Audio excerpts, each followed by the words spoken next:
அம்மாவின் சொத்தில் அதிக வாரிசுரிமை யாருக்கு? மகனுக்கா மகளுக்கா? மகன்களே உஷார், மகள்களே டபுள் உஷார். அம்மாக்களின் சொத்துரிமை பற்றி ஒரு சிறிய பிளாஷ்பேக். பெற்றோர் தன் பெண்ணை வளர்த்து நகைகள் போட்டு திருமணம் முடித்து வைத்தவுடன் தங்கள் கடமை முடிந்தது என்று தங்கள் சொத்தில் பங்கு தராமல் மகனுக்கு மட்டுமே கொடுத்திடும் பழக்கம் குடும்பங்களில் பல நூற்றாண்டுகளாகவே இருந்து வந்தது. இந்த நிலையில் 1956 இந்து வாரிசுரிமை சட்டம் அமல்படுத்தப்பட்டது. அந்த சட்டத்தின்படி குடும்பத்தின் சொத்தில் பெண்களுக்கும் சமபங்கு உண்டு என்று அறிவிக்கப்பட்டது. பின்னர் இந்த சட்டத்தில் கடந்த 2005 திருத்தம் செய்யப்பட்டது. இந்து வாரிசு திருத்தச் சட்டம் 2005 உள்ள குறைகள் தொடர்பாக பல்வேறு வழக்குகள் தொடரப்பட்டன. இந்த விவகாரத்தில் சட்ட ரீதியான பல பிரச்சனைகள் எழுந்தது. உச்சநீதிமன்றத்தில் தனம்மா என்ற பெண் தனது சொத்துரிமை கோரி வழக்கு பதிவு செய்தார். தனம்மா எதிர் சுமன் என்ற வழக்கில் உச்சநீதிமன்றம் பெண்களின் சொத்துரிமைக்கு ஆதரவாக தீர்ப்பளித்தது நல்லதொரு தொடக்கத்தை தந்தது. ஆயினும் குழப்ப நிலை மட்டும் நீடித்த வண்ணமே இருந்தது. இதற்கிடையே டெல்லி உச்சநீதிமன்றத்தின் ஒரு வழக்கின் சொத்துரிமை தீர்ப்புக்கு எதிராக உச்சநீதிமன்றத்தில் மேல்முறையீட்டு மனு தாக்கல் செய்யப்பட்டது. அந்த வழக்குதான் வினித் சர்மா எதிர் ராகேஷ் சர்மா. இந்த மனுவை நீதிபதிகள் அருண் மிஸ்ரா, எஸ் அப்துல் நசீர், எம்.ஆர். ஷா ஆகியோர் அமர்வு விசாரித்தது. இந்து கூட்டு குடும்ப சொத்தில் மகளுக்கும் சம உரிமை உண்டு என்றும் ஏற்கனவே இந்து வாரிசுரிமை சட்டம் 1956 மகள்களுக்கு வழங்கிய சட்ட உரிமை இன்றும் செல்லும். பெண் மகளுக்கு சொத்தில் சம உரிமையை மறுக்க முடியாது என்ற அற்புதமான தீர்ப்பை உச்சநீதிமன்றம் வழங்கியது. இந்த தீர்ப்பிற்கு பிறகும் பெண்களிடையே சொத்துரிமை பற்றிய நிறைய சந்தேகங்கள் வந்த வண்ணமே உள்ளன. நிறைய பெற்றோர்கள் மற்றும் பெண்கள் சொத்துரிமை சம்பந்தமான பல முக்கியமான கேள்விகளை நமது மின்னஞ்சலுக்கு அனுப்பிய வண்ணம் இருக்கின்றனர். ஒரு தாய் மகளை விட மகன் மீதுதான் அதிக பாசம் வைத்திருப்பார் என்பது பொதுவான கருத்தாகும். எனவே ஒரு தாய் தனது சொத்தினை மகளுக்கு பிரித்து கொடுப்பதை விட மகனுக்கு கொடுப்பதில்தான் ஆர்வம் காட்டுகிறார் என்ற ஒரு குற்றச்சாட்டு உள்ளது. இந்த நிலையில் அம்மா பெயரில் உள்ள நிலத்தை அம்மா தாமாக தர முன்வராத நிலையில் அதை மகள்கள் உரிமை கோர முடியுமா? தாயார் தன் பெயரில் உள்ள சுயமாக உழைத்து சேர்த்த சொத்தை மகள் அனுமதி இல்லாமல் விற்க முடியுமா? தாய் சுயமாக சம்பாதித்த சொத்தில் மகள் பங்கு கேட்டு வழக்கு தொடுக்க முடியுமா? அவருடைய சொத்தை மகன்களுக்கு மட்டும் என எழுதி வைத்தால் மகள்கள் பங்கு கேட்க முடியுமா? அவர் தன் பரம்பரை சொத்தை மகள் விருப்பமில்லாமல் விற்க முடியுமா? அப்படி அவர் மகளுக்கு பங்கு தராமல் விற்கும் பட்சத்தில் என்ன செய்வது? பூர்வீக சொத்தில் பெண்களுக்கு உரிமை உள்ளதா?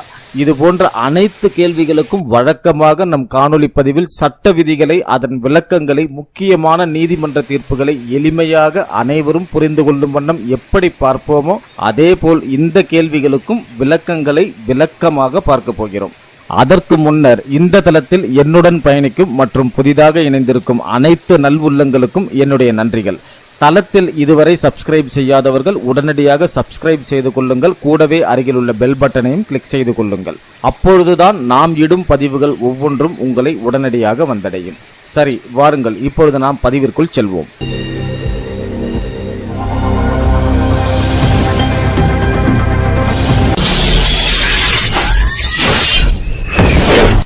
முதலில் பெண்களுக்கான சொத்துரிமைகளை தந்தது 1956 நிறைவேற்றப்பட்ட இந்து வாரிசுரிமை சட்டம். ஒரு இந்து குடும்ப தலைவருக்கு மனைவி, மகன்கள், மகள்கள் இருக்கிறார்கள் எனில் அவர் இறக்கும் பட்சத்தில் அவரது சொத்துக்கள் மனைவி, மகன்கள் மற்றும் மகள்களுக்கு சம பங்குகளாக கிடைக்கும்.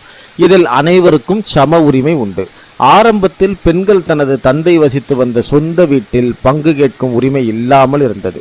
ஆனால் 2005 வந்த சட்ட திருத்தத்தின்படி பெண்கள் தனது தந்தையின் வீட்டில் அவர் காலத்திற்கு பிறகு பங்கு கேட்கும் உரிமை வழங்கப்பட்டது.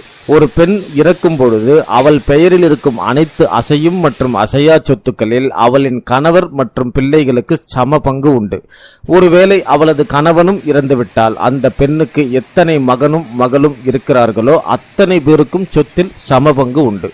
ஒரு பெண்ணுக்கு கணவனும் இல்லை, குழந்தைகளும் இல்லை எனில் அவளின் சொத்துக்கள் அனைத்தும் அவளின் பெற்றோருக்கு செல்லும். ஒருவேளை பெற்றோரும் உயிருடன் இல்லை எனில் அவரின் அப்பாவின் வாரிசுகளுக்கு அந்த சொத்துக்கள் போகும்.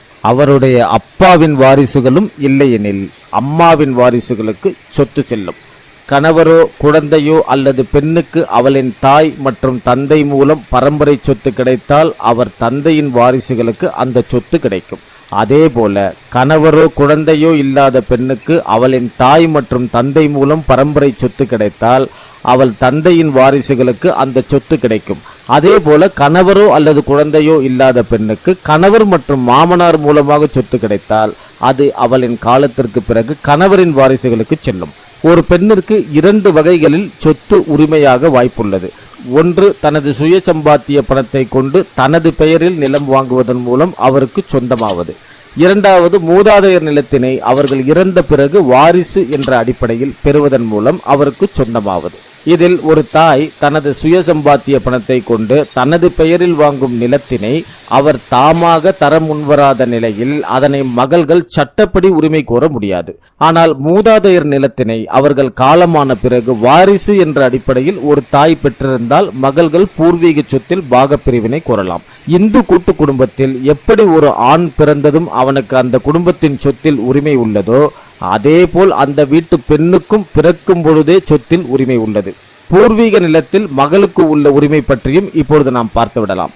அது பரம்பரை நிலமாக இருந்தாலும், உதாரணத்திற்கு மகளின் தாத்தா பெயரிலோ தந்தை பெயரிலோ இருந்து அவர்கள் அம்மாவிற்கு தான செட்டில்மெண்ட் எழுதி வைத்திருந்தால் அந்த நிலம் அம்மாவிற்கு மட்டுமே சொந்தம். அவர் யாருக்கு வேண்டுமானாலும் எழுதி வைக்கலாம்.